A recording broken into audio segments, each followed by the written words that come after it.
बाबा साहेब भीमराव आंबेडकर महान की मूर्ति में इशारा करती उंगली का महत्व क्या है, आइए समझे।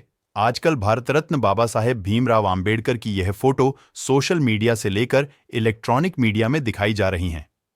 आखिर इसी फोटो का प्रचार प्रसार में क्यों किया जा रहा है, तो आइए जानते हैं इसे एक कहानी के माध्यम से। एक बार एक लड़का अपने पिता के साथ डॉक्टर भीमराव आंबेडकर जयंतीय की भव्य रैली में गया। वापस घर आने पर अपने पापा से प्रश्न पूछने लगा। लड़का: पिताजी, बाबा साहेब हमेशा सूट बूट में ही क्यों रहते थे? पिताजी: बेटा, क्योंकि बाबा साहेब ने बचपन में ही वो कड़वी यातनाएं झेली थीं, जब उन्हें शाला में पानी पीने के लिए भी किसी सवर्ण जाति के शिक्षक अथवा चपरासी पर निर्भर रहना पड़ता था, क्योंकि कोई अछूत अपने हाथ से पानी नहीं ले सकता था। जब वे पढ़ लिखकर भारत वापस आए, तब भी स्थिति वैसी ही थी। तब जाकर उन्होंने भारत में समाज सुधार का कार्य किया। उन्हें लगता था कि मेरा समाज भी अच्छे कपड़े पहने। यदि मैं सूट बूट में रहूंगा तो मेरा समाज मुझसे प्रेरणा लेकर और मुझे आदर्श मानकर खुद भी सूट बूट पहनेगा।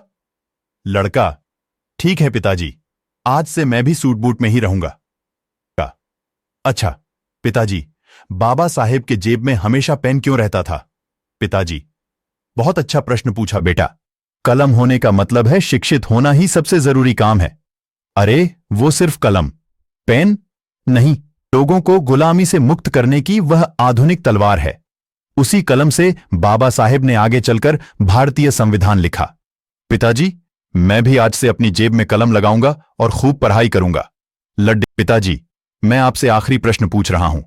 प्रश्न: क्या बाबा साहेब ने उंगली कहां दिखाई और उनके हाथ में कौन सी किताब है? पिताजी: बहुत अच्छा बेटा, बहुत सटीक और तर्कपूर्ण प्रश्न पूछा है आपने। बेटा, उनके हाथ में जो किताब है उसका नाम है भारतीय संविधान 1 है। इस संविधान से भारत देश चलता है।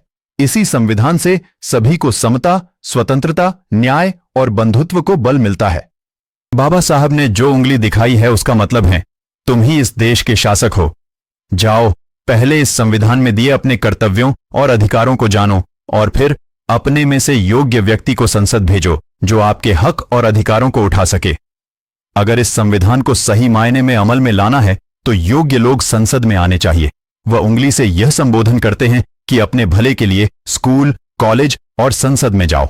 लड्डी एच का: धन्यवाद पिताजी, मैं भी बाबा साहेब के विचारों पर चलूंगा और इस देश का शासनकर्ता जमात बनकर बहुत आगे ले जाऊंगा। वैसे तो बाबा साहेब ने कहा है, मेरी जय जयकार करने की अपेक्षा मेरे बताए हुए मार्ग का अनुसरण करें। जय भीम।